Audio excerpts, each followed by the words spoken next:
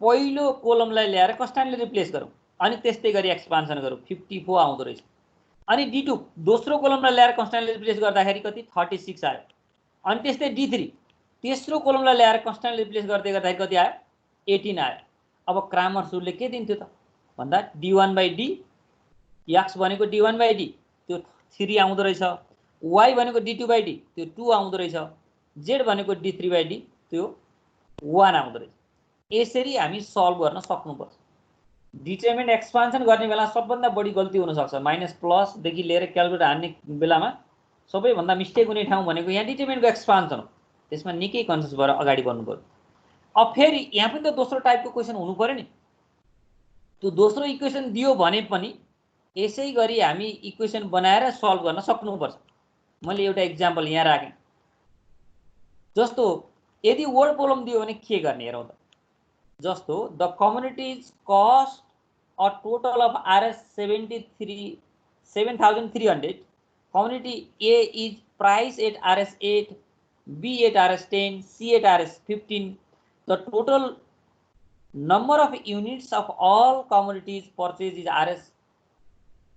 purchase is 600 and 3 times as many units of C are purchased as of A find the number of unit of each commodity purchase भन अब यसले हामीलाई कन्डिसनहरु यहाँ दिएको छ हामीलाई सोचेको के हो सबभन्दा पहिला त्यो मानौ यसले जे सोच्छ त्यसलाई XYZ मान्न सबभन्दा पहिला त्यो सिकौ यहाँ के सोच्यो find the number of unit of each commodity अरे यहाँ कमोडिटीहरु कतिवटा छन् A B र C तीनवटा कमोडिटीको रेट कति छ के रे नम्बर अफ युनिट कति छ भनेर चाहिँ त्यसो भने A भन्ने कमोडिटीहरु कति युनिट छ X छ अनि B भन्ने कमोडिटी Y छ र C भन्ने कमोडिटीको नम्बर अफ कमोडिटीज अर्थात number of unit X Y र Z जे सोच्छ हामी त्यही मान्नु भयो X Y Z मान्यौ अब त्यसपछि टोटल कस्ट कमोडिटीको X Y Z तीनटै कमोडिटी किन्दाखेरि जम्मा कति पर्छ भन्दाखेरि 7,300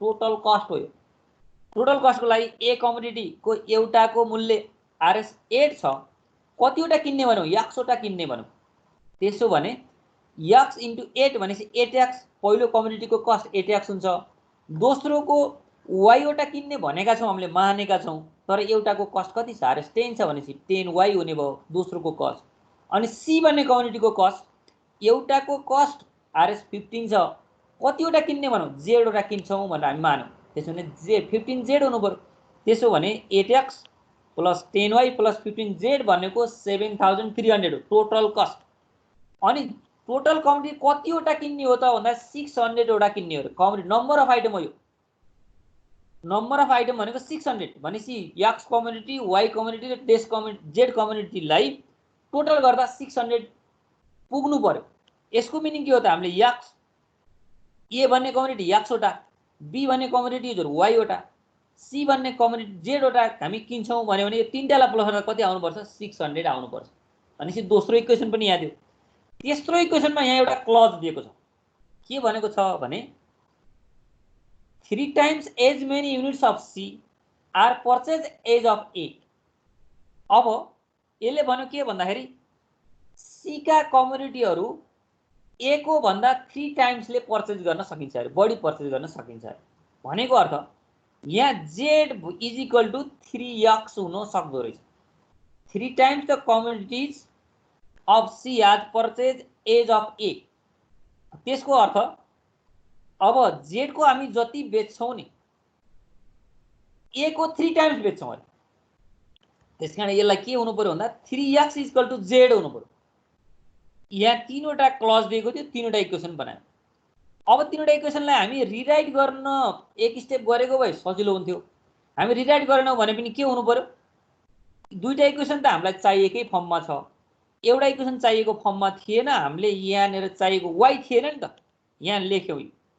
जस्तो 3x + 0 * y - z को ठाउँमा अब +- 1 * z गरेर यसलाई रिराइट गर्दैन।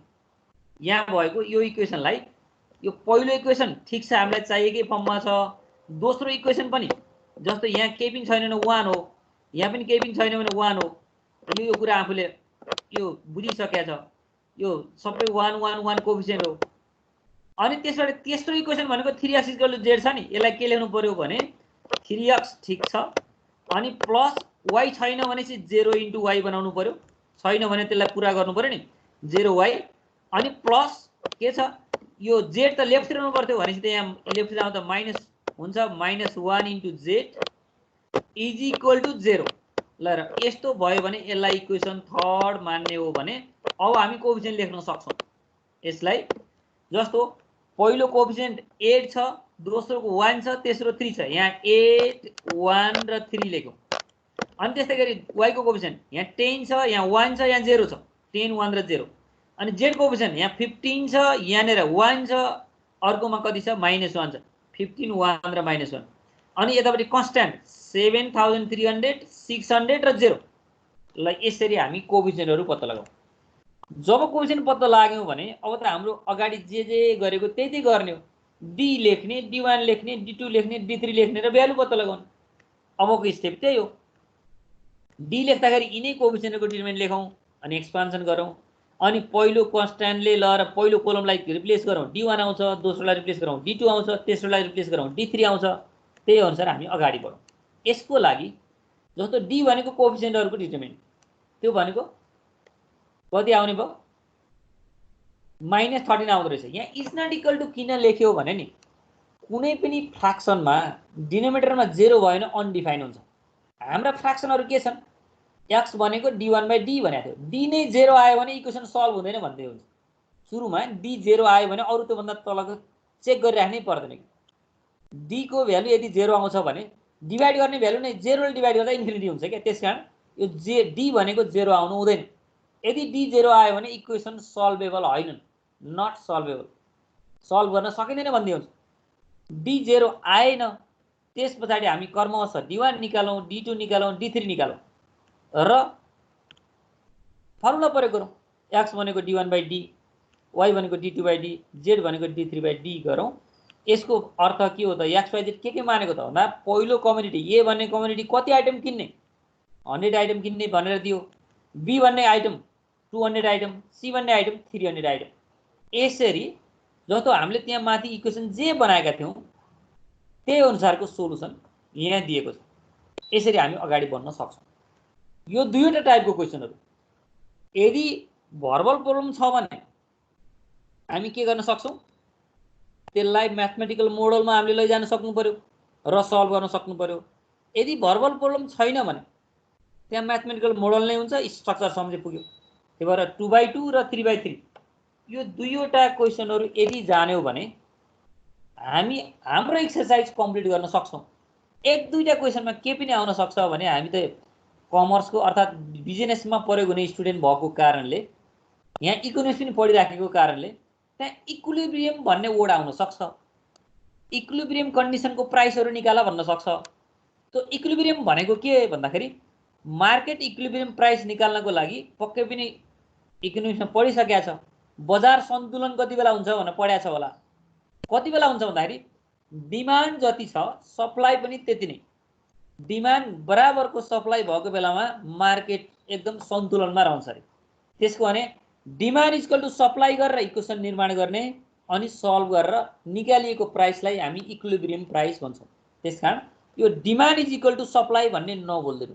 इक्विलिब्रियम भन्ने कहीँनिर यदि वर्ड आएको छ भने demand is equal to supply, जस्तो पहिलो प्रोडक्टको डिमान्ड इक्वल टु पहिलो प्रोडक्टको सप्लाई, दोस्रो प्रोडक्टको डिमान्ड इक्वल टु दोस्रो प्रोडक्टको सप्लाई, तेस्रो प्रोडक्टको डिमान्ड इक्वल टु तेस्रो प्रोडक्टको सप्लाई हो। तिनीहरू याद गर्यौँ भने इक्वेसन निर्माण हुन्छ अनि त्यसबाट हामी सल्भ गर्न सकिन्छ।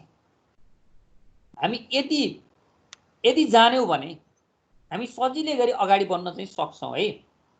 अब हामीले त के गर्न सक्नु पर्यो, अब हाम्रो एक्सरसाइजका क्वेसनहरू यो टेक्निक प्रयोग गरेर गर्यौँ भने हामीलाई बुझ्यौँ भन्ने हुन्छ। अब गरेनौँ भने फेरि अब एक दुई दिन नगर्ने भने फेरि भुलेको भुलै हुन्छ। त्यही भएर अब भोलिको होमवर्क के हुन्छ, हाम्रो एक्सरसाइजको क्वेसन नम्बर 10 सम्म त हिजो नै सहजीकरण गरिसकेको हो। अब 11 देखि कति छ, 21 छ कि 22 छ, 21 सम्म हामी यो टेक्निकले सबै क्वेसनहरू सल्भ गर्न सक्छौँ। यदि सकेन भने त अर्को क्लास हामी सहजीकरण गरिहाल्छौँ। अब के गर्नु पर्यो, आज प्रशस्त टाइम दिएर यिनी क्वेसनहरू सल्भ गर्दै जानु पर्यो। अनि कहाँ कहाँ झुकिन्छ मैले यहाँ जानिनँ भनेर भोलि क्वेसन गर्नु पर्यो। सर ल भन त सर त्यो 11 को एफ